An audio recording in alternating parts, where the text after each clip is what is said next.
Okay. Ladies and gentlemen, I think we've realized timekeeping is a problem. So if you don't mind, I'm actually going to set a timer. And I'm going to set it on myself first because I go first. I'm Elena Barnard, I'm the facilitator. If you don't mind going to the next slide. So to talk about media digitization, innovation, education, and epistemology, I got a business school person because we are famous for being a mile wide and an inch deep. So just in terms of starting with the first one, which is around media, and this is really about technological change as a double-edged sword. What we know about the media is that the revenue model is being destroyed. You can move to the next one. I have lots of slides, but I talk to them quickly. And the next one. The revenue models have been destroyed. We haven't found a useful way of replacing the old ways. So what we see is a loss, both in terms of the breadth of coverage. We no longer have niche interests like art or so, but also not geographically distant places, and also depth in terms of fact checking. And then in the space, we've also seen fake news really emerging. Bill Pottinger, it was referred to this morning. We've got a doctoral student who found that it actually shifts attitudes over time. People half read something online and months later they remember it to be more true. Climate change news, for example. So this is really important. Amartya Sen said that if you measure this at the level of famine, a free press that functions prevents people from dying, literally. If we talk about digitization itself, I think one of the really important things about digitization is that we don't get something like leapfrogging. It's a myth. All technologies build on previous technologies, and I think the picture is quite a nice one to show you. You can't benefit from the digital revolution until you have all the building blocks in place. And at the moment, we're struggling with a lack of reliable electricity, and we're talking about the fourth industrial revolution, and it really raises big questions about that. If we look at innovation, there's a lot of stuff around innovation that is hard infrastructure, power, digital connection, labs, if it's science-based. But there's also the soft infrastructure, if you wish, of innovation. And they include things like tolerance for failure. If you do something new, there's a very high probability that it will fail. Something like a culture of collaboration, trust in others, because you are going to fail. So do you trust that they tried their best?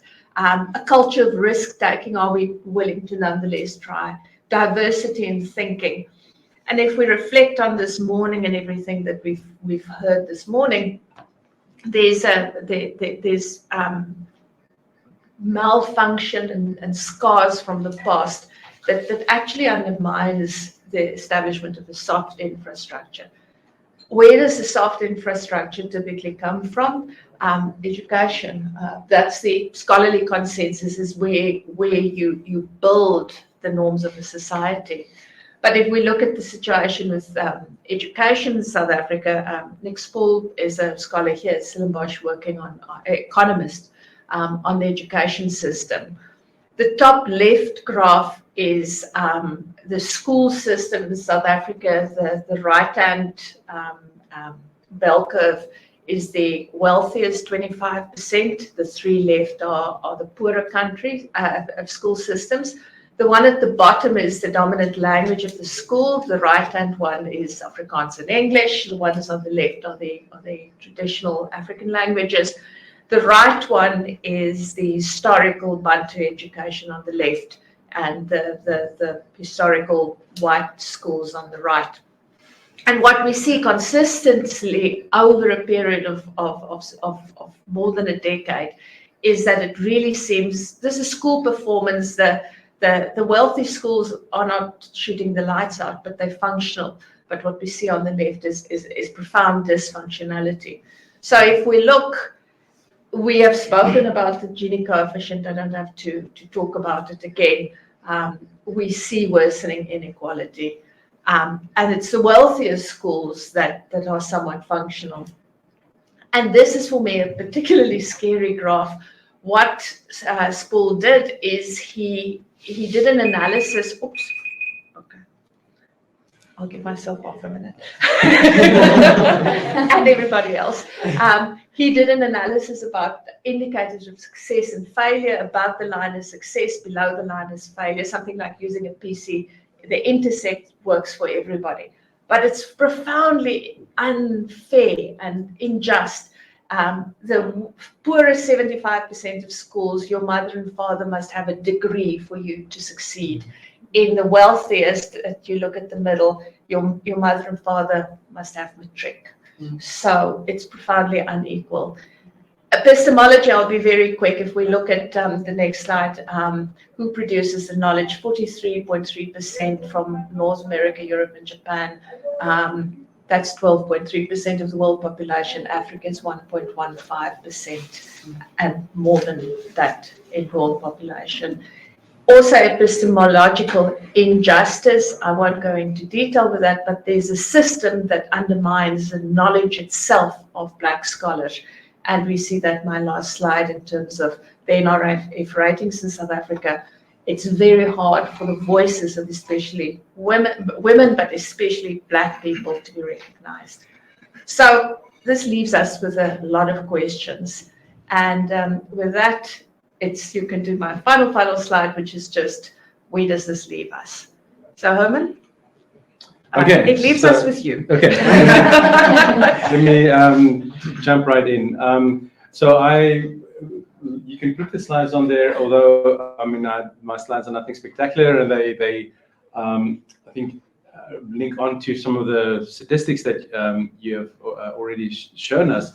I think what I would like to offer, because this panel is quite broad and interdisciplinary, and it asks the question around what is the impact of digitization and innovation on these three fields: media, education, and epistemology. If we can go to the next slide, I think what I'd like to frame this with is the question as to how do we understand the relationship between digitization, innovation, and social life, and then by extension, social justice. We can agree that digitization and technological innovation over the last years, about decades, I would say at this stage, has had a profound impact on all aspects of social life. The question is, how do we assess that impact on these fields? And there's a long debate within sort of media studies and studies of social media, etc., between what has been called cyber optimists and cyber pessimists, and even that language already is slightly outdated.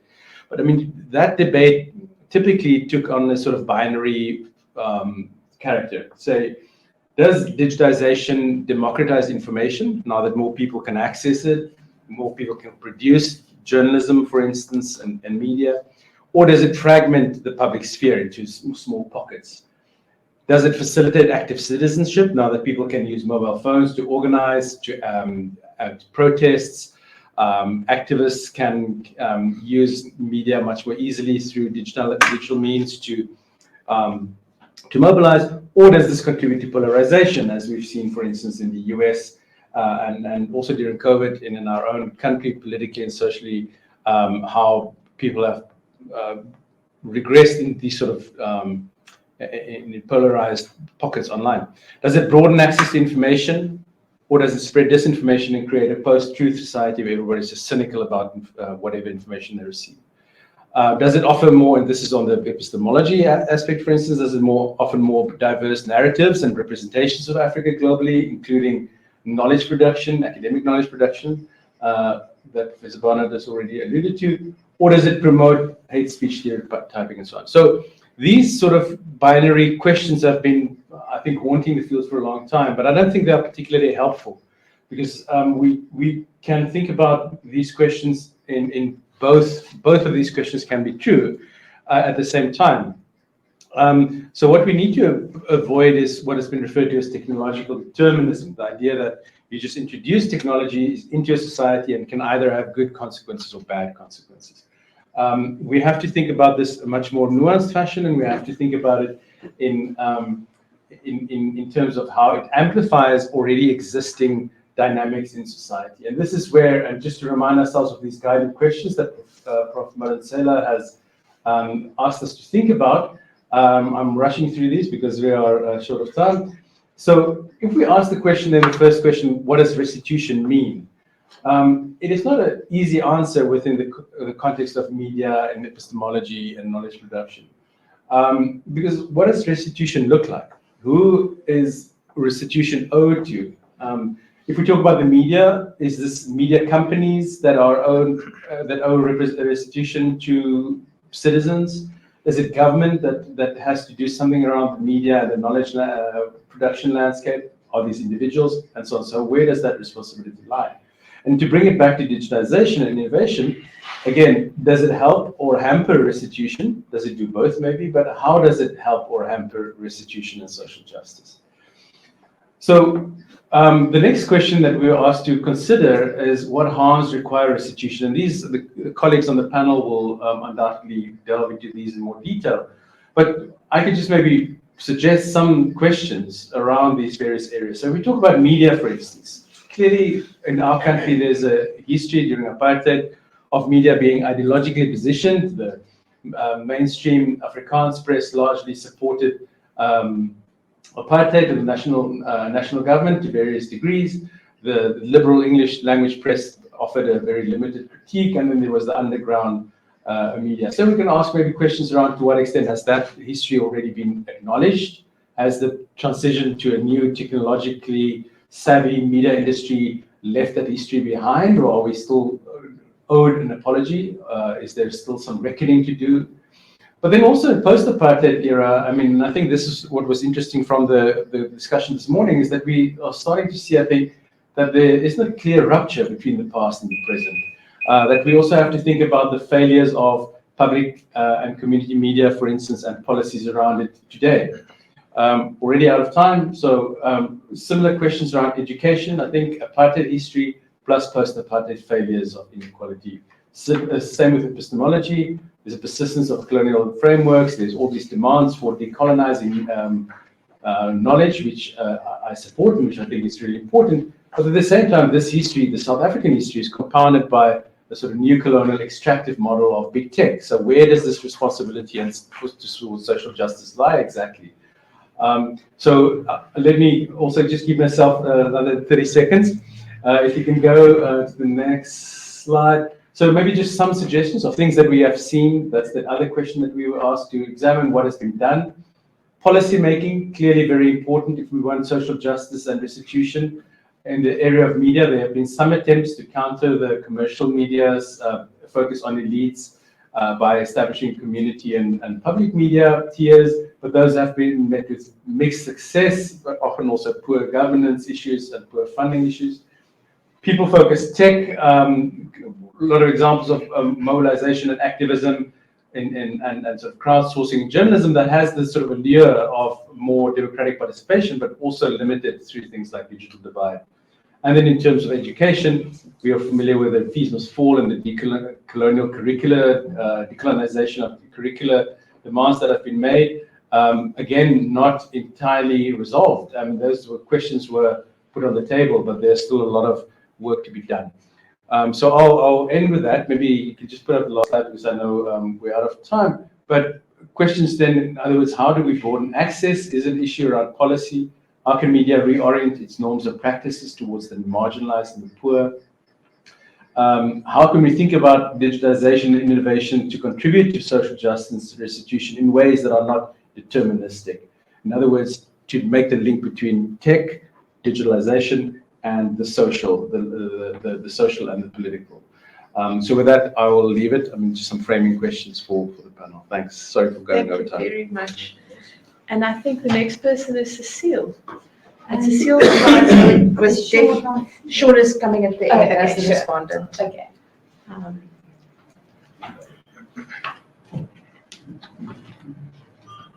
I saw Cecile's slides for sure. Yeah. Time management skills are being tested here.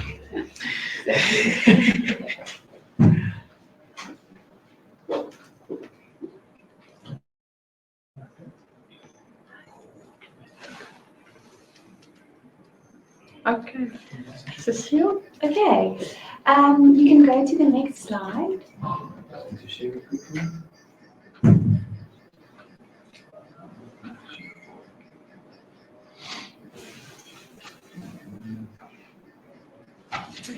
So I'm going to focus on education and restitution in education, but I'm going to approach it from a legal perspective and focus specifically on legislation in basic education in South Africa. So the importance of a quality basic education is generally accepted, and education remains one of the only societal equalizers that exist. But unfortunately, there continues to be challenges hampering this goal of equal education for all. And I want to focus on one particular challenge, which is the high incidence of educator sexual misconduct towards female learners in South Africa. I should also mention here that male learners also suffer and are also impacted by educator sexual misconduct, but it disproportionately affects female learners in South Africa, and the focus here is on educator sexual misconduct toward female learners in South African public schools.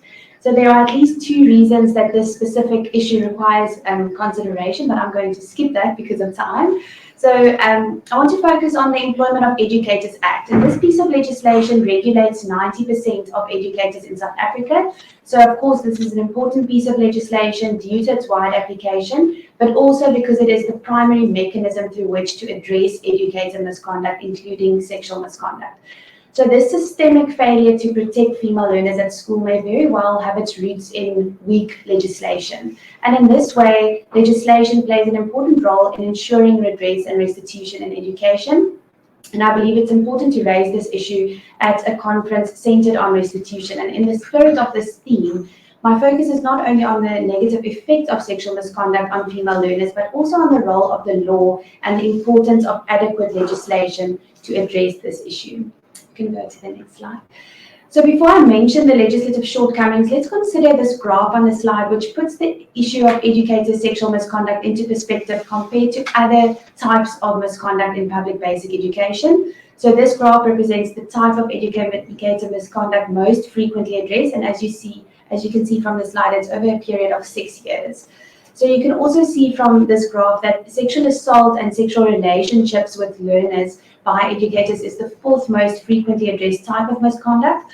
However, the incidence of sexual misconduct is much higher than appears from this graph, and the reason for this is because the types of sexual misconduct listed in the Employment of Educators Act is limited, and catch-all provisions such as the improper conduct provision, which comes in at second place as the second most frequently addressed type of misconduct. These catch-all provisions are used to categorize types of sexual misconduct not listed in the Act. So I just want to focus on one issue with the current regulation of this type of misconduct, and that is that not all types of sexual misconduct are provided for in the Act.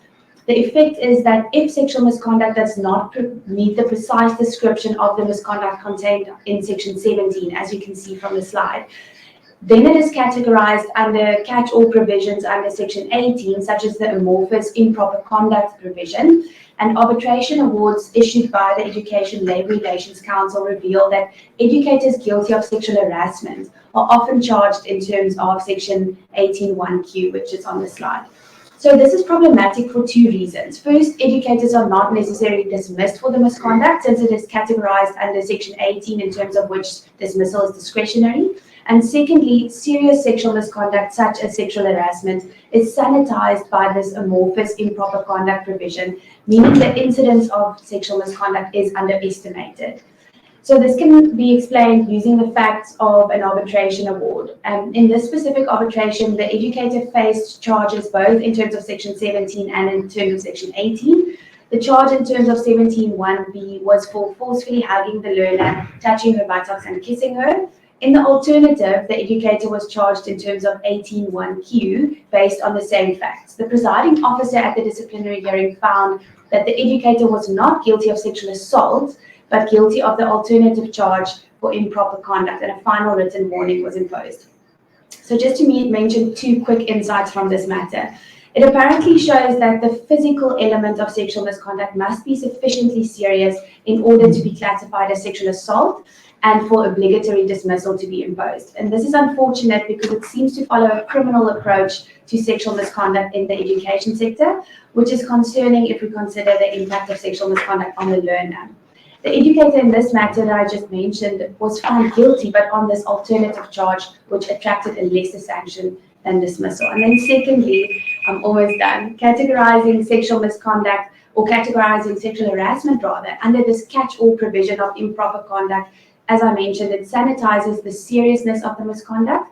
The sexual harassment in the case that I mentioned occurred over a period of 3 years, with 1 physical encounter but numerous verbal encounters, text messages to the learner, as well as the sending of pornographic images. So considering the serious effect of sexual misconduct on female learners, we need to rethink our approach to this specific type of misconduct in education legislation. Any progress in addressing sexual misconduct by educators towards learners starts with the clear regulation of educator conduct in legislation. And for this reason, on a practical note, a suggested amendment to the Employment of Educators Act is proposed to make provision for this general type of misconduct named sexual misconduct, but then expressly including the various types of sexual misconduct as is mentioned on the slide. Thank you. Thank you. Brilliant. The next talk is Molemo. Hi everyone, can you hear me clearly? Yes, we can. Can you hear us? I can hear you absolutely fine. And I'm just going to share my screen. If you can confirm you can see it.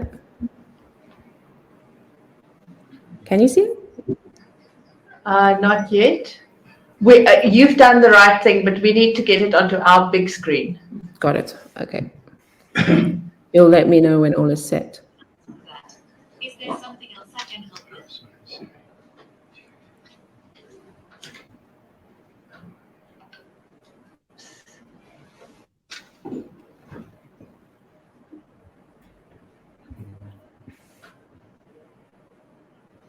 Okay.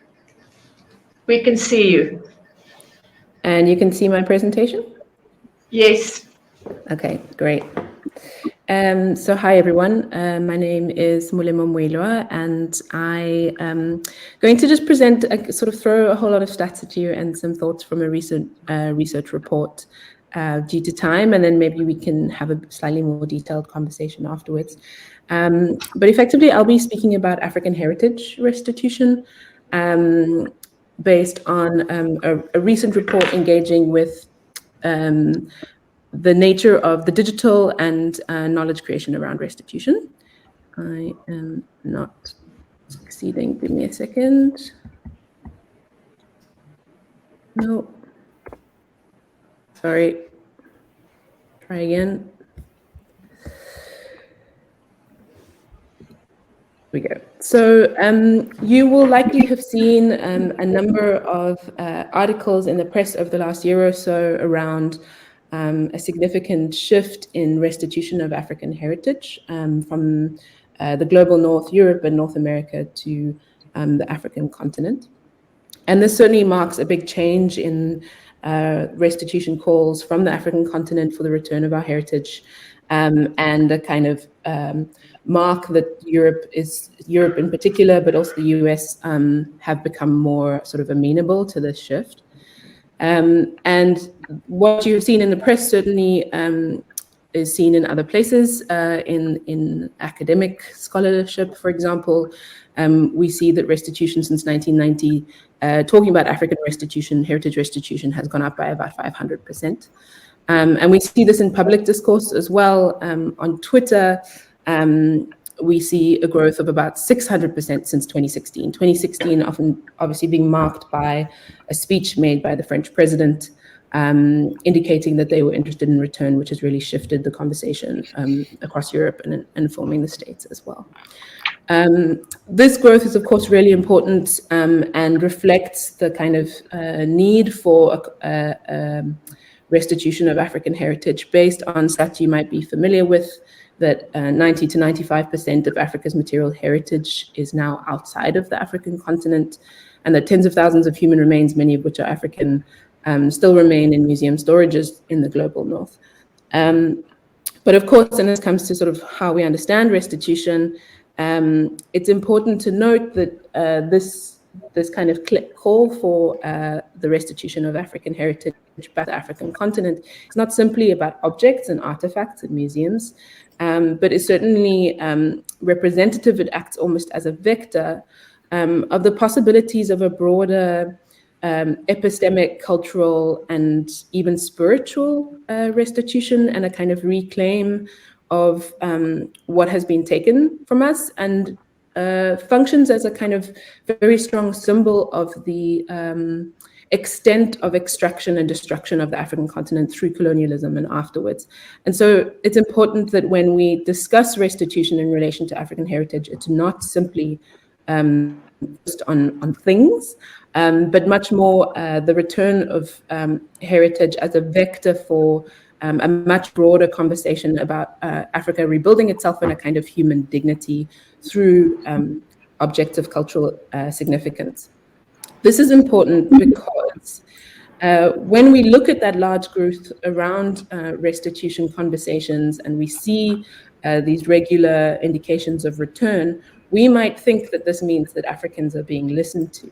But in fact, when we look at, for example, Google Scholar and the incredible growth of scholarship around restitution, in fact, it's not very representative of Africans. And Helena, you kind of spoke to these problems of undermining African knowledge around issues. So even though Africans have driven the conversation around restitution for decades, if not 100 years, Africans are not actually central to this big shift in the restitution of African heritage conversation. In fact, only 1 in 24 authors are actually African when engaging with, for example, the Benin bronzes, which is the most present example of restitution currently in the public discourse. And this again refers to scholarship. And this is not just about authors necessarily authoring papers, which we understand suffers from infrastructural issues, but it's also the case when authors are quoted, referenced in other literature, that in general, it is non-African authors being referenced in knowledge production around restitution within the academic field. And this is not just within the academic field, but further, that in general Google searches, so around news and other kinds of knowledge being produced around restitution, non-Africans are similarly ignored in the conversation around the return of African heritage. Now, we might think that this might be because there's less knowledge being produced around restitution coming from the African continent, but this is not the case. We've been able to sort of track how calls for the return of our heritage started at the very moment that they were taken. And for example, here's a list of the most prolific academics on restitution of African heritage, here using the Benin bronzes as an example. And you see that an African far outstrips the rest of the kind of pool of researchers on restitution. And yet when we look at authors who are most quoted in restitution, the first is a British author who's written only one book on restitution, and yet is the most referenced and cited in general academic research, as well as in kind of more public news and this kind of thing. And the second most is the French president himself, who made one speech, and in fact, in terms of his impact on restitution beyond that, there's been very little return since then. And this is really vital because it means that it is non-Africans, and particularly European white men, who tend to dominate the discourse around restitution. And even though we're seeing a shift in actions of return, the really important point is really whether return is equitable to restitution, whether we can see those two things as the same thing. And in fact, what we see in our research is that when it is not Africans driving the discussion, when it is particularly Europeans driving the discussion, the focus becomes on what Europeans are concerned with, which is the question of return. Instead, when we focus on African narratives and the kinds of discussions that are coming from Africans who are either writing on restitution and have been for many years, or who have been working specifically on restitution from museums, from a kind of civil society perspective, working with communities to think about what the return of objects can really mean in the context of the African continent. Then we see that there's a much stronger focus on what needs to be built on the African continent in order to make the return of African cultural heritage truly meaningful to the African continent. And this is particularly focused on things like education programs, working with young people to connect to history, thinking about the ways in which we might develop new epistemic strategies for thinking about how our culture integrates into our contemporary society. And these ideas are vital to the concept of restitution in relation to African cultural heritage, and really shift us from the space of the return of a thing to a kind of restituting of a humanity, a dignity, a knowledge system, and is vital to a kind of epistemic framing that moves away from the object and the thing into knowledges, peoples, cultures, and claiming not just a kind of historical reclaim, but thinking very specifically not about returning backwards, but about thinking about what these cultures and what these knowledges mean for our future. And so it becomes incredibly vital that the knowledge creation around restitution is as much part of the point as return itself. Are you done? Yes. Thank you very much. This was very interesting. Benyu? They skipped my title in there, so I'll read it out. Okay, brilliant. Thank you so much. Great. So my title is Digitalization, Decolonization, and Dialogue. Do you have slides? I don't have slides. Okay.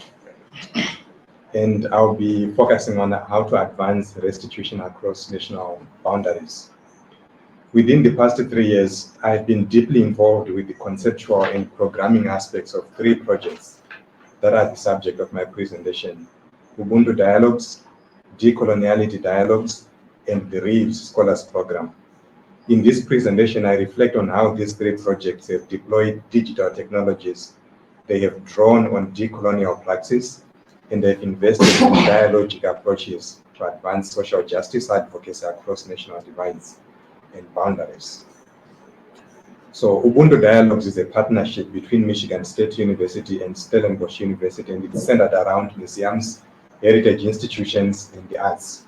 It is funded by the Andrew W. Mellon Foundation, and it puts Ubuntu, the African sociocentric philosophy or moral ethic that's premised on collective humanity and interdependence.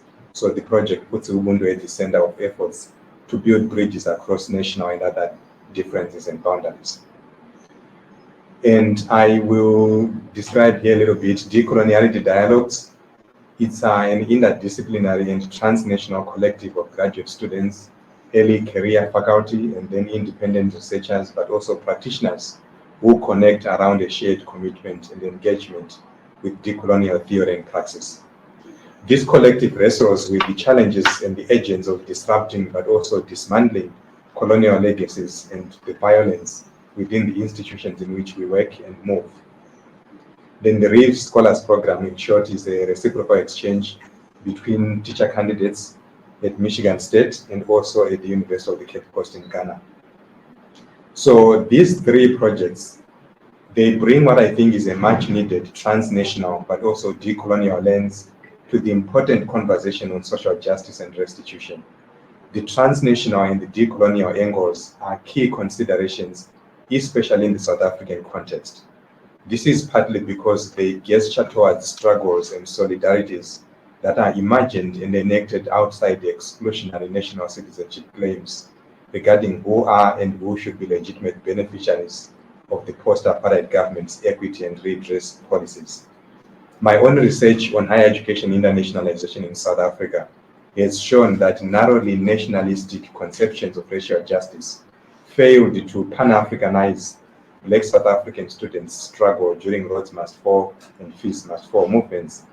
These national conceptions of racial justice are evident in this quote from one of my research participants, who was then a Black South African student leader.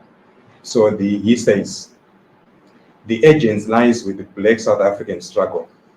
There is a Black South African struggle that needs to be fought for, because South Africa does have a unique colonial struggle of its own, where ours is not a colonial struggle that ended in the 60s. Ours is one that ended in the 90s and is still going on to this day because of an entrenched white society. Because of that, priority has to be given to what we at home can do to decolonize ourselves from the white community that is in close proximity to us. As a result of that prioritization, it leaves very little room for any other constituency, not out of malice or out of any bad spirit, but out of the fact that our resources need to be pumped into the immediate decolonial project. Now, the national racial justice struggle in South Africa is by no means narrow. It comes from an understanding that South Africa is a nation state, is a unique racist history that is the equity and redress focus of the post-apartheid dispensation should prioritize Black South Africans, and that's not narrow in any way. But in my work, I take the position of global studies scholars who see the nation-state framework as limiting our ability to identify, to integrate, and to analyze global structures and systemic forces that operate both above and below the level of the nation-state. In other words, I see an exclusively national conception of social justice as limiting our ability to analyze and respond to broader struggles and questions around claims of citizenship, for example, that one can make within and outside prescribed borders and boundaries of belonging, and also why those claims would be valid or not valid. A national conception of redress tends to promulgate the logic underpinning xenophobia in South Africa. And this is because I'll finish up in 1 minute. This is because it erases the complex but also the cross-border histories of anti-apartheid movements and the apartheid government's destabilization strategy that mutually continue to shape South Africa and SADC region, for example. So Pinkard in 2013 writes and says, in fact, he faults narrow forms of sensibilities of identity politics, especially blackness politics, for assuming that groups of people organized around identity can achieve liberation from oppression in silos. And this is the reason why I value the transnational nature of the projects that I work with. And I don't want to go ahead. I will stop here because I think it's important to make this point and do it in time, that efforts to tackle social justice and restitution from a transnational standpoint is also challenges, and we can discuss those later on. There are challenges and contradictions that we could talk about in those areas. Thank you very much. Adeoye?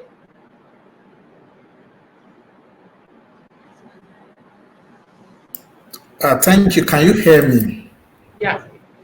Okay. Trying to share my screen.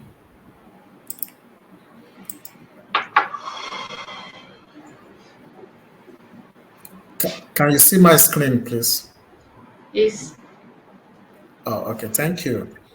So today I'm speaking to a conversation that is becoming a protracted debate in South African policy space, even South African, even academic space. And each time we hear about land reform, the failures of land reform struggle, or the potentials of land reform. But I'm looking at it in terms of unresolved land restitution, and the topic which I'm speaking to is South Africa and the unresolved land restitution question. But I'm looking at it from the political economy approach. Now, coming to my introduction, the first question I also pose back to my listeners is, how do we understand land restitution?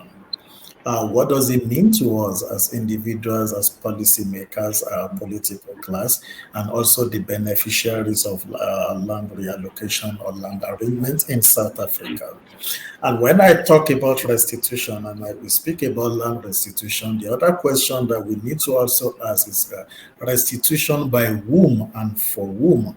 And when I say restitution by whom and for whom, what we are saying is that are we only looking at the government as the custodian of land, I will have to reallocate land for those that have been historically disadvantaged or dispossessed? Or are we also looking at some of the non-state actors that have held on to large mass of land? Or what is our focal point? Do we exclude individuals?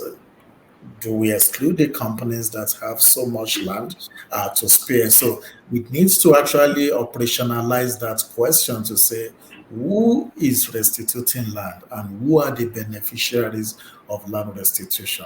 But when we speak about land restitution, particularly in this context, what we are actually addressing is to restore historical damage. And in some of the understanding I have in literature is also to restore something to an original state or to an original position. And if you look at literature, particularly American studies, it was expressively stated that restitution was designed to correct injustice and unjust enrichment by some individuals, group of peoples, and even state actors. So the question I'm also asking is, has the South African restitution policy addressed some of this basic understanding of restitution? And the answer we will get through research is no. And in fact, I also made a comment in the presentation to say that the way we politicize land restitution and even the way the government has securitized land reform itself is exceedingly misplaced. It's a distraction. And one thing we also need to understand about land restitution is that it's not as if the beneficiaries should be asking for a favor. It is something that should be a moral duty of the government, and it's also a human rights issue. When you think of land restitution, you think of social injustice. But if we look at it broadly or holistically, then we are looking at an intersection between the South African history. We are familiar with South African history, land relations, which we know that is an unequal mode, and the quest for justice. And one thing we must agree on, even before I begin also to drive into some of my concern, is that effective land reform is something that is just the essential corollary, or something we can say is a prerequisite for bridging the inequality gaps. And when a society wants to attain social justice, particularly a society that have undergone these kinds of land dispossession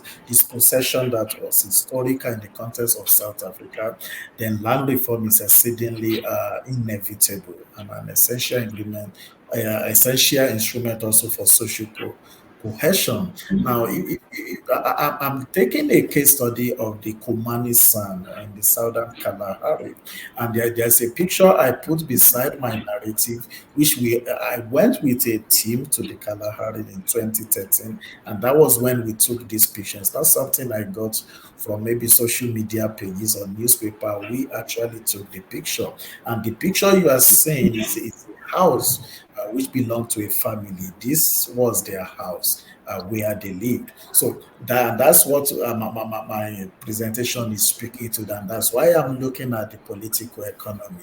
Because if you use the political economic approach to reconceptualize the land restitution debate in the country, then it speaks to three elements. It speaks to the impact of land restitution on the state, and what we have seen is that it has exposed state fragility. The rhetorics of all this transformation agenda is actually misplaced. It's not actually valid.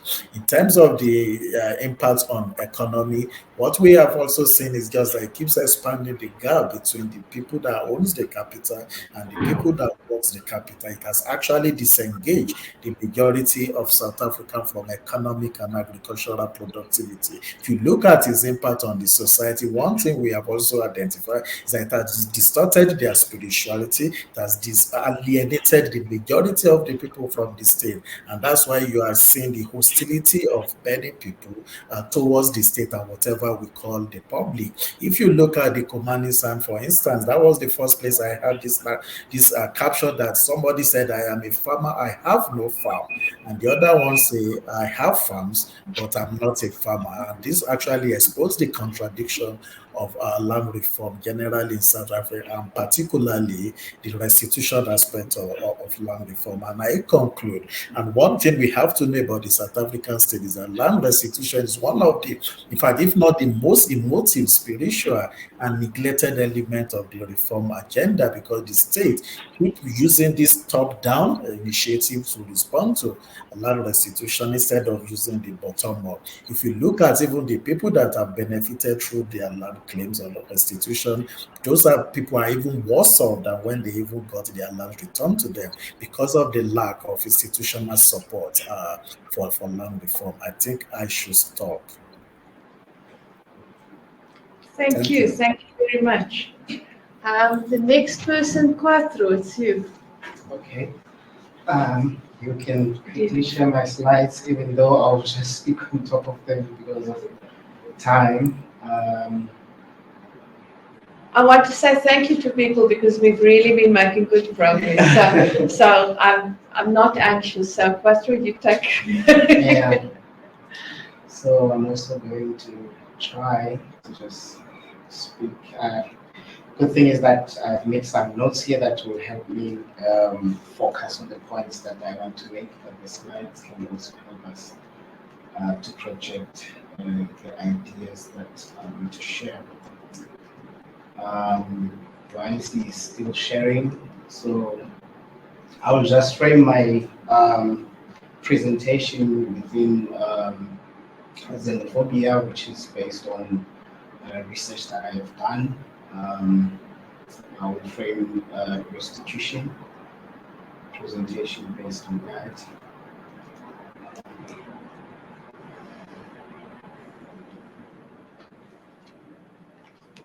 It's fine. It's really I've budgeted a minute for every person to cross over. Okay. But because we're sitting around the table, it doesn't matter.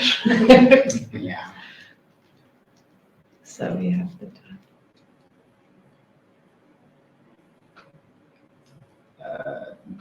That's not the one. Is that not the one? Yes. Is it on your slides? No. Quattro. Quattro.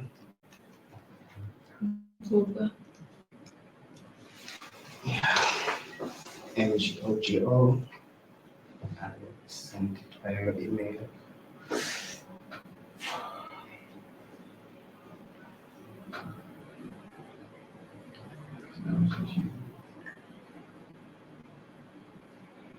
Those are the only new slides I received in the mail, in our emails.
hey, did we lose these guys? I don't know. I can go on my day. It's a mystery. I don't know. I assume they'll come back. Is this the thing that you were gonna say? You were gonna give it the New York thing? Similar parts of it. Because I was like, when you said about Dan Hicks, I was like, oh snap, Dan Hicks withdrew. I didn't say his name. You're gonna call Dan Hicks out at this conference, and Dan Hicks was like, yo, I'm in hot seat. He withdrew actually. Weird. He was like, oh, invite these other people. He actually said invite more people of Africans and people on the continent, which is because no, people are but he was like, no, invite more. And he gave me more names. The Egyptian woman, for example. Okay. That was him. So I think he's aware that people think he's everywhere and he's been quoted. Actually, someone else had used that data and sent it on a different panel. Somebody who has, he's not happy with him.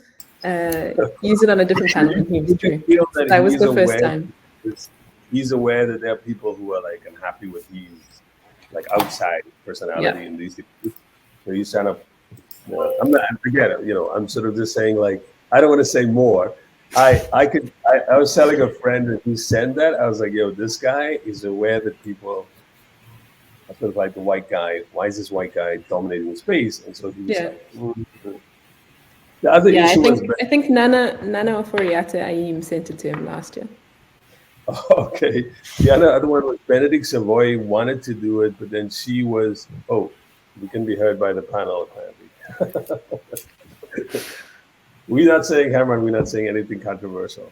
No. It was in the presentation anyway. Yeah, it's in the presentation. So what's happening? Herman's saying they can hear us, but we can't see them and we're outside of it. I don't know what's going on. Where has he said that? No, he told me in another message. I see. Okay. There's like a million. There, we're back. There they are. Because it seems the sound is not going through. Apologies.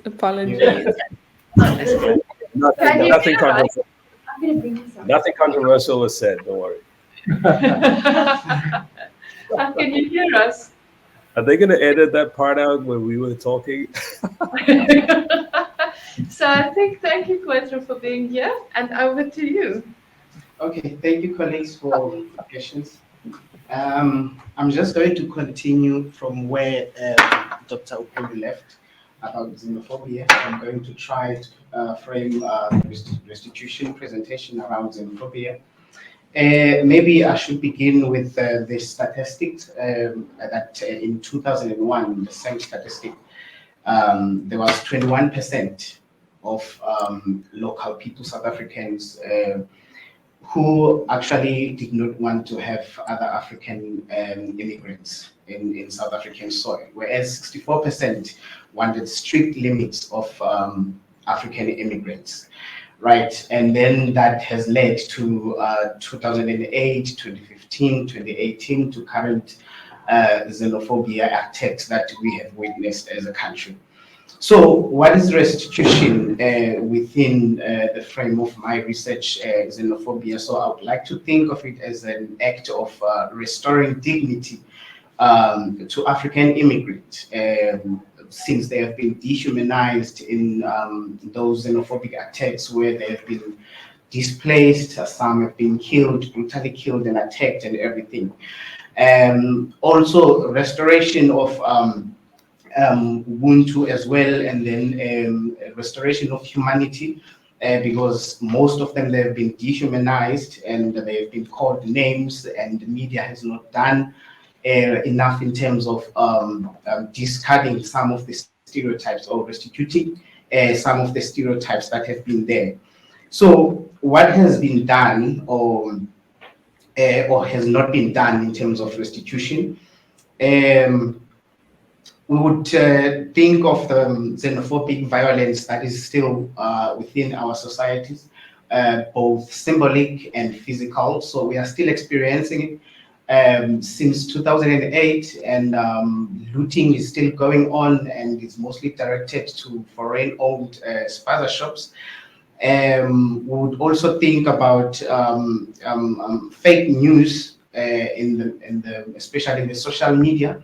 I think that has not been restituted, and there's still a lot of misinformation and disinformation around African immigrants. And I would remember when I was conducting my research on xenophobia, especially on media, the contribution of media. So there would be a number of WhatsApp voice notes that were going on that were aiming at misinforming the public of South Africa about African immigrants, to say that Nigerians are doing that, Zimbabweans are doing that, and so on and so on. And people would act towards these voice notes and everything.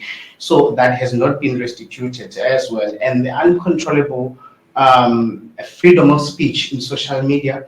So it still contributes adversely in terms of ongoing xenophobia. So it has not been restituted as well.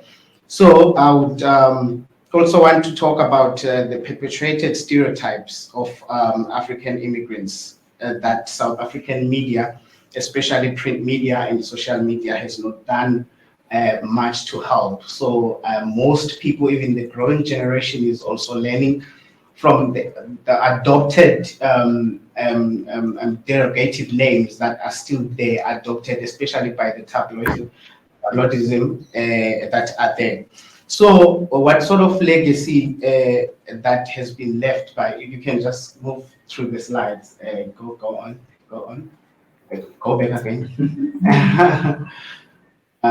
Yes, here. So, and of course, we can look at it from a dehumanization perspective and human rights. So we haven't seen much being done in terms of restoring the dignity of African immigrants, especially after dehumanization that has been happening, and of course, retention of scarce skills as well. Because all these attacks have been affecting scarce skills. We know South Africa at some point benefits from other people who are coming from other countries, especially in Africa, in terms of scarce skills, economic factors, crime rate, and now we have also seen xenophobic footprint in higher education.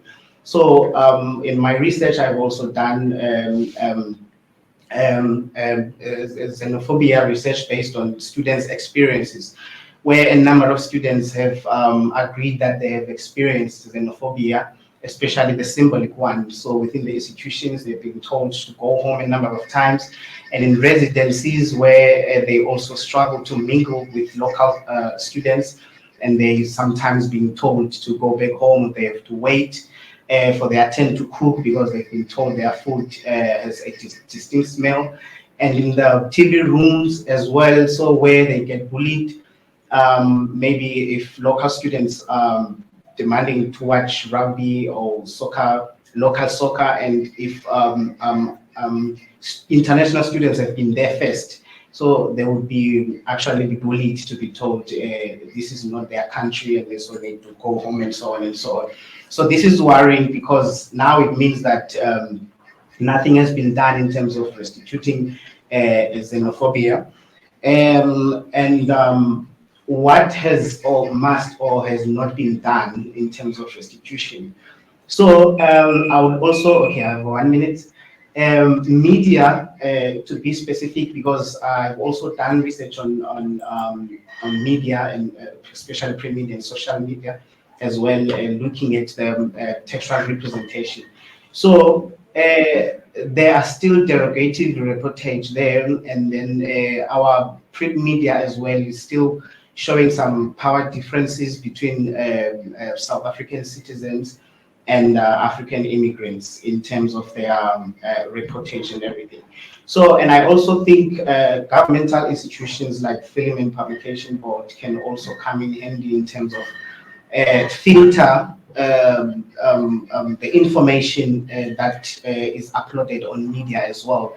This is just like when you accept someone to be part of the group, especially there are WhatsApp group, there are Facebook groups that are there online, but when someone is to be accepted, the admin would also want to know if that person is relevant. So I think that can be done in social media entirely. So Film and Publication Board are people who can actually help us to filter such. And I would also want to probably just conclude by framing or get inspiration from the African Renaissance centered to Ubuntu journalism to think about restitution, because in African Renaissance philosophy, it says that it's a rebirth or revival of or restoration of what has been lost. So I think in terms of journalism, perhaps if we can report in a way that is peaceful, that unites, and that is sympathetic, and that canvas for peace and unity, perhaps we can revive or perhaps regain or restore what has been lost in terms of dignity, in terms of peace, in terms of conflict, in terms of stereotypes that we have actually embedded onto African immigration. Thank you. Let me stop right there and I'll entertain the questions. Thank you, Kwasho. Sean, I'm glad I'm not you. Over to you. Since I've spoken already, given some of my. Oh, no, Anyway. that's gossip. We want I considered noted on the record that was a gossip. That was something she said. Molevo said that. And I was really, okay, no, let's leave that. Okay, so I'll be quick. I mean, I don't think I even take up the whole 5 minutes. I think for me, more than anything, I attended the panel before this one, and at the most, I mean, I'm learning a lot because, of course, I'm not in South Africa, so I'm not going to be presumptuous and assume that I know everything. So for me, at least at that level, like the range of papers, learning, what's going on with xenophobia, with land, with knowledge production, restitution.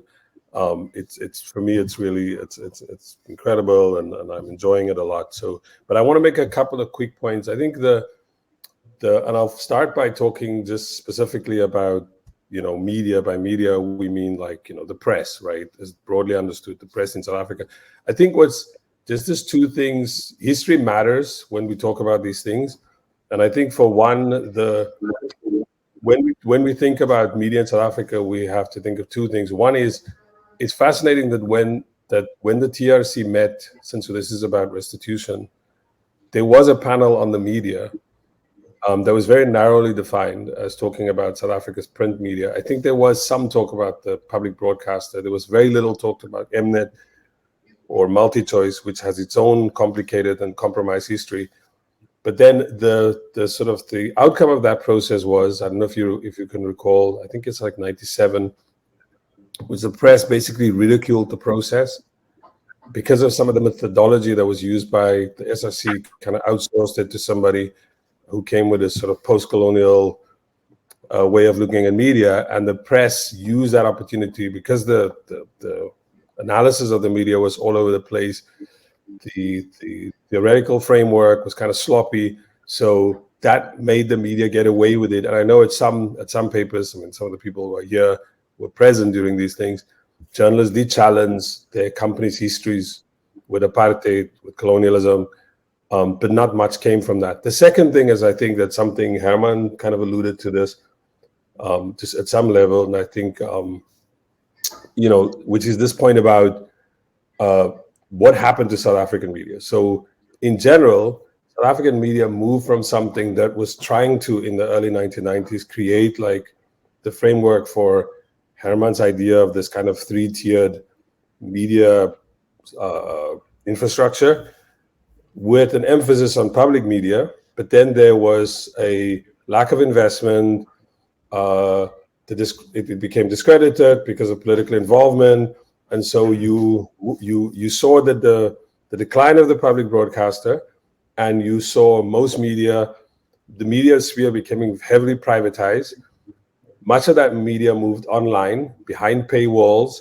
I know that this whole point about everything being up in the air, but you could see that whether it's in broadcasting, there's this kind of creation of these niches, whether it's in print. The consequence of that is also for the kind of public debate we're going to have about xenophobia, that we have about land, that we have about schools. How we talk about those things, what are the issues we prioritize when we talk about art, when we talk about museums. I think that you can see it in these enclaves, which is reproduced in public life. But in the media sphere, that's very obvious that's been one of the things to come out of it. Two other quick points, and then I'll end. The one is to do with all of what we're talking about.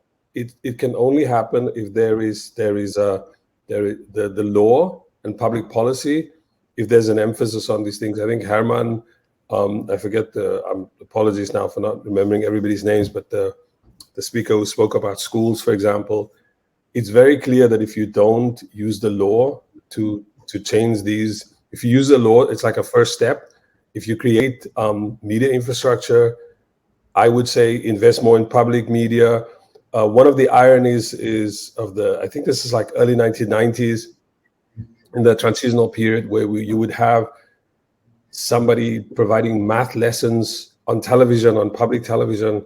Like there was a teacher, I think he became sort of semi-famous in South Africa, who would do math lesson after school. So there's a way in which you could use media infrastructures to deal with some of these inequalities that are reproduced, like structurally, like what schools people go to. Like there's this clamor towards Model C schools, and then there's nothing being done about schools in the township. So the law and public policy should be doing. Finally, and I'll stop with this, I think one of the biggest issues in South Africa has to do with the fact that we've demobilized social movements. So much of the stuff that we talk about in all these different spheres, I think there's something to be said for like social movement politics in South Africa. If you just think of intellectual production, again, I'm used to irony again. It's fascinating that in the late 1980s, the early 1990s, we had in South Africa probably its most vibrant or fruitful period of like public intellectual culture, like the kind of things that you take for granted in Euro America, like The Nation, the New Statesman, or these kind of left publications. There's nothing like that in South Africa. Yet in South Africa in the late 1980s, you had like Staff Writer, The Work in Progress. I see Forever Youngblood is trying to make a comeback, right? The old Weekly Mail, not this week, not the Mail and Guardian. So it's like fascinating that in a period in which there was like a struggle for publicness, that these publications or these media existed, but they don't exist now. So I think that's one thing, and I'll end with this quickly. The other is like social movements like Equal Education. I don't know what their current status is, but their role in the public education system did a lot for pushing equality of education in that sphere. And then I'll just end with this. I think it's fascinating. The last speaker spoke about xenophobia. A larger part of this issue is like how the discourse that exists in South Africa. So the discourse in South Africa is very much, I think Mary Burton mentioned it earlier, people are united by trauma, and that trauma is the trauma of apartheid. So those people who were, whether or not they were oppressed or whether they were on the side of, they were the oppressor, they all kind of united by that idea that they are South African. And that discourse, I think, carries over into the media, in which there is a failure to kind of imagine anything beyond that, anything beyond this idea that if anybody who was here before, and you can make distinctions whether it's February the 11th or April the 27th, those people can be South African. And anybody who arrives after that cannot be South African. Also, there's a very narrow understanding of like even who built South Africa. Migrants from Lesotho, migrants from slaves from Mozambique. So all of that, if I'm sort of going off here, but I think there is a need for a kind of a public discourse that breaks from this kind of narrow understanding of who's South African and who can participate in its public sphere. And I think it goes back to structures, like how things were privatized, how transformation wasn't taken seriously in public discourse. And we'll end there. Yeah, thank you. Thank you so much, Sean. I think you end up right at where Herman started, this binary way of engaging with questions about who's an insider versus the outsider, which I think is one theme that came out for me. And the other thing was about the formal versus the informal institutions, where something like a law, which is a formal stake in the ground, can shape things, but there are also the informal ways that we engage in. If you want the TV room at the res, if you're an immigrant, you get to use it. If nobody from South Africa wants to use it, that's essentially the informal institution. Any comments from anybody else or observations? Can I jump right into something that Sean ended with, and I think that connects with the xenophobia idea, and I mean, that's the idea of imagination, I think, of lack of imagination of something different. And I think the media, in fact, has bought into, to a large extent, almost privatizing the idea of nation building, of the rainbow nation, of, a very sort of superficial idea of let's move on. And that then actually feeds into something like xenophobia, because it is this feel-good idea of the nation, which is a very limited way of thinking about South Africa as a space where all this, and then Sean also mentioned who built South Africa. I mean, it's a very limited imagination in terms of, how we imagine ourselves to be.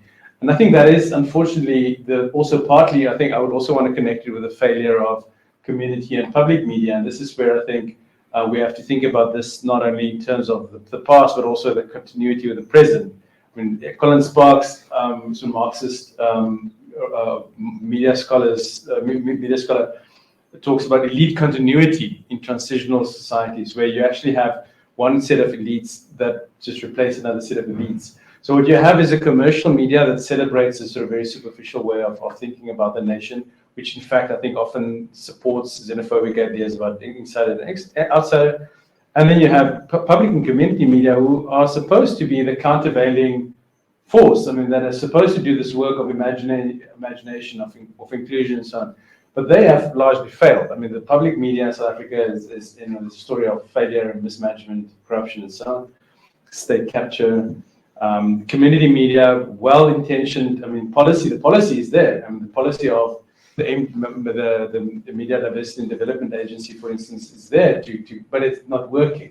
I mean, so there's also a failure of putting policy into practice. So I think all of these, the policies are there. It's a matter of why aren't they working? And I think what that means then is that the commercial media takes over and it sells this very superficial narrative of insider, outsider, and nationhood. So I'm just trying to connect some of those dots there. Thank you. Cecile, do you have thoughts, as you heard perspectives that are very different to yours? Very different to mine. I think what Malemo did, and I really enjoyed that, was also harnessing the power of data analysis to identify certain issues. And I think in xenophobia specifically, there's also a lot of room to use data to identify issues. In my research, I've specifically looked at data pertaining to misconduct to identify certain issues, and then sometimes it takes you back to the root of the issue, which in this specific case with school education was the legislation of it. So I think in many issues, and Prof. Madansela also mentioned it this morning, that we also need to look at data analysis and how that could also help us solve certain issues in restitution. Well, Emma, I was shocked by the Benin Bronze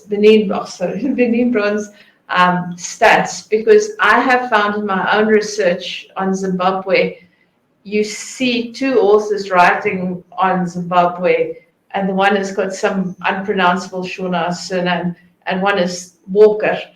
And it's very tempting to cite Walker, and how I caught myself being falling into the trap of according authority to other people. So it reminded me that it is our agency. I mean, the plenary statement about African agency, but something as an academic to read and cite African voices, something as apparently simple as that. It really was for me a very stark reminder of something that I felt in my gut.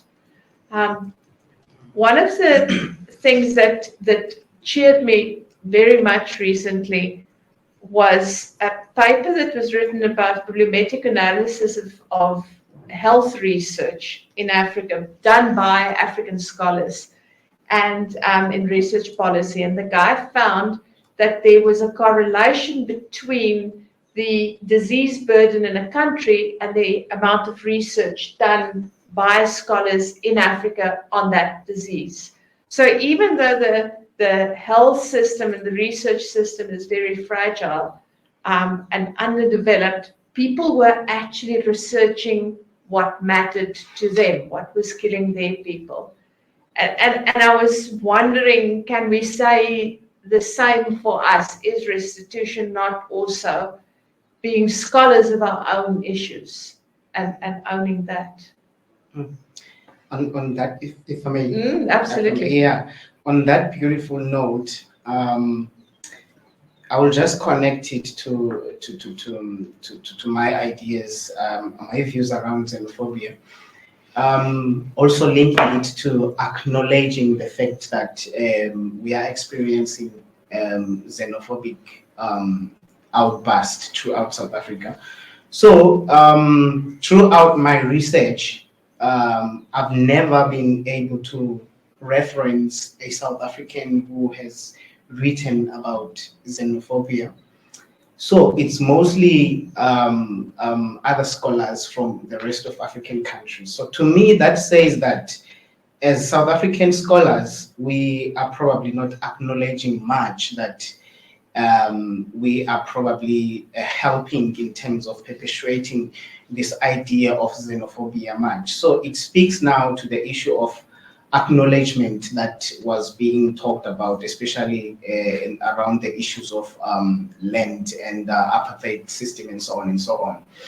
That also says that our universities as well are not doing enough in terms of restituting the idea of xenophobia, because it has actually crept into the institution.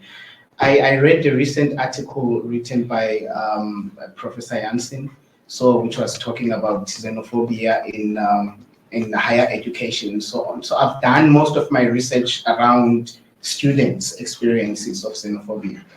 So for me, I still see a gap in terms of the institutions trying to restitute the issue, because we don't talk much about xenophobia. And I would believe that perhaps if these could actually be talked about at grassroots level, for instance, within the departments, your schools, your faculties, and the whole universities and all the campuses, I believe that's where now we would acknowledge that, yes, xenophobia are not actually happening only in the societies, but they are now part of the social institutions like your higher education. You would expect people who are learned to know better, but then perhaps it's surprising that it's still there amongst learned people as well. So I think in terms of acknowledgement, our institutions need to do better. Perhaps we can start these discussions of restitution at departmental level, not only as academics, but our students as well can also engage, because I don't think we are paying much attention to it, and it's actually a matter of time. It's a ticking bomb before we actually have physical xenophobic attacks or outbursts within the institution. Because recently, at one of the universities in Eastern Cape, I think Daily Dispatch has written something about it, I think about a year or 2 years ago, a conflict between local students and Zimbabwean students. So there was a WhatsApp leak about South Africans being dumb, being incompetent, and other African students here to take South Africans' jobs, whatever. So there was that outburst, and all of a sudden it escalated. It was symbolic, but I think there is a potential that it can lead to something big. I think if you can Google that story, you can find it online. So we need to begin this restitution discussion at departmental level to talk about them. Perhaps by the time we reach this level of discussion, at least at grassroots level, we have probably addressed some of these issues. So those are some of the things that I think at universities in higher educations, perhaps we need to do. And I think Upunya is how do I pronounce your name? Upenyu. Upenyu. There we go. He has, this whole emphasis on transnational dialogue circles. What's your take on hearing these comments?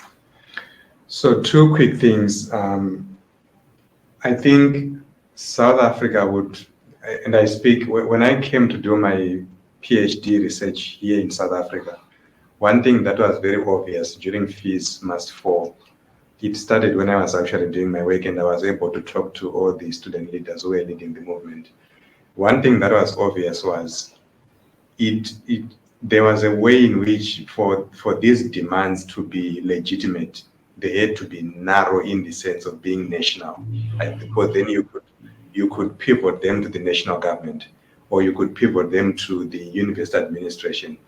And because of that, then there's a challenge here, because if you are Black, you are from the DRC, or you are from Zambia or from Zimbabwe, then what is your space to participate in Fees Must Fall when the issues are very regionally intermingled, yet the way the demands are framed and brought to the fore are very national in orientation.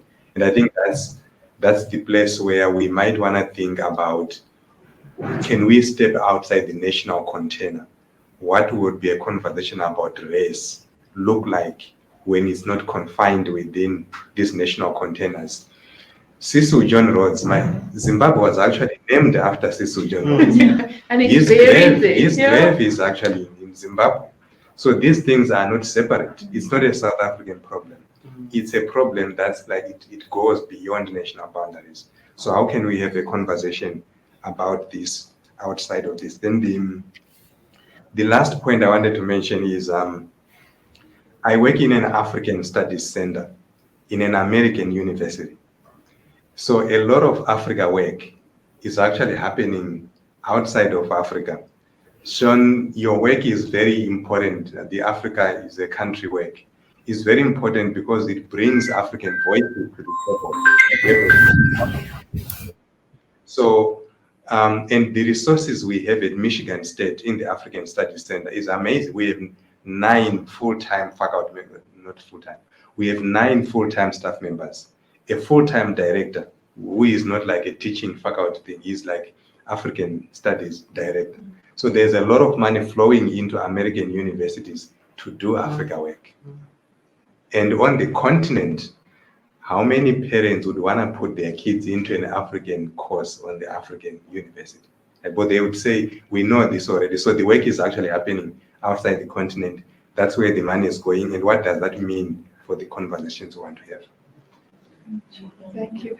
I think the point that you made about legitimization through narrowing your claims, because by making these claims narrow enough, you can capture the imagination or the attention of a national government with a nationalistic agenda, and what you lose in terms of fairness, fundamentally fairness, but also building a larger movement, and then pragmatically, I work at a business school, accessing resources.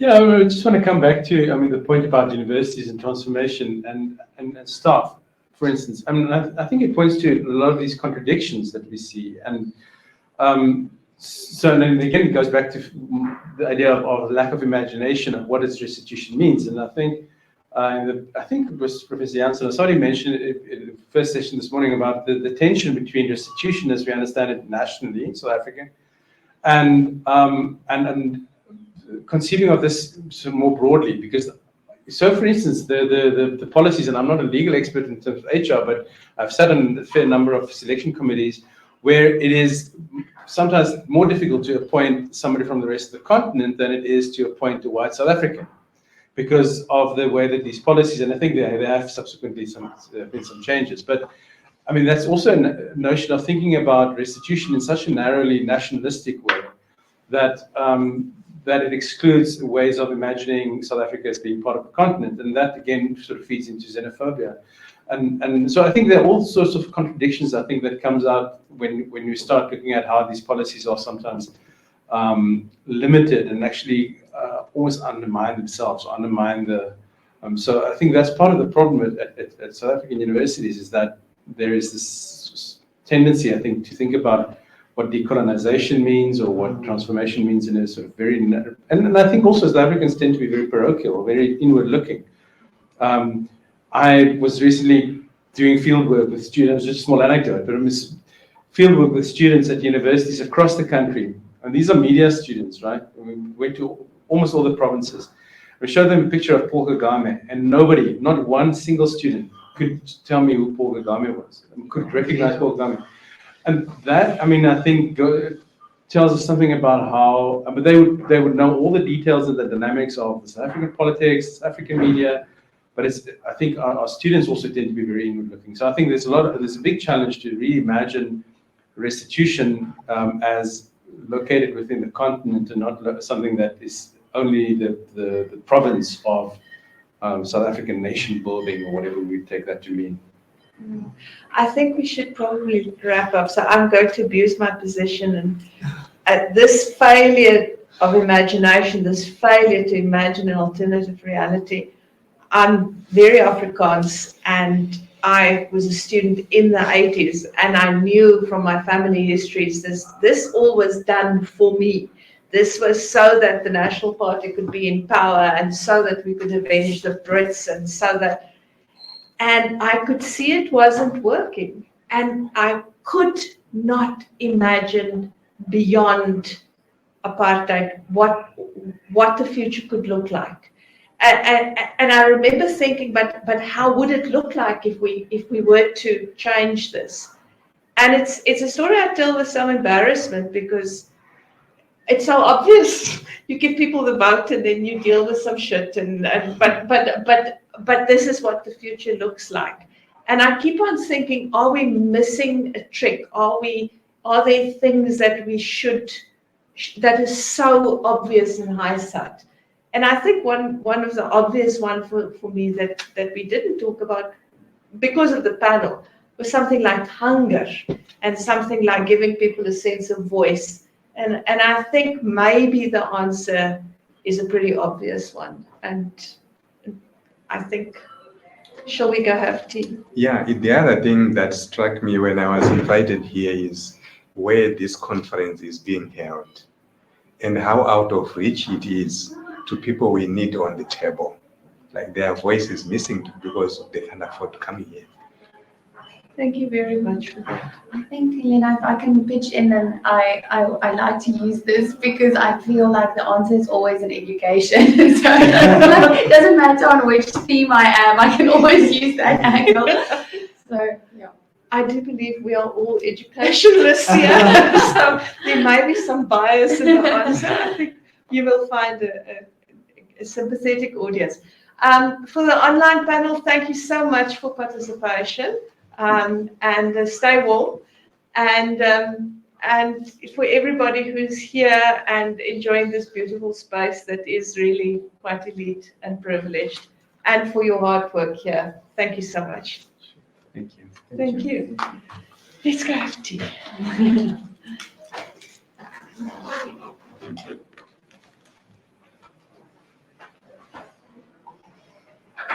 I think we actually made up some time that we missed or that we lost earlier today. They did cut short lunch by 15 Oh, minutes, which that's I what think is happened. brilliant. Yeah.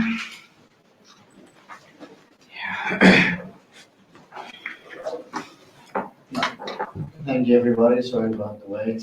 No, thank you. Thank you very much for trying to like scout for some feedback for the others. Hopefully we won. Thank you very much. Thank you so much, and thank you for your effort with the slideshows. Yeah. It's a very difficult position to be in to do the technical for such a conference. Yeah, you can't do nothing but it. Nothing but it.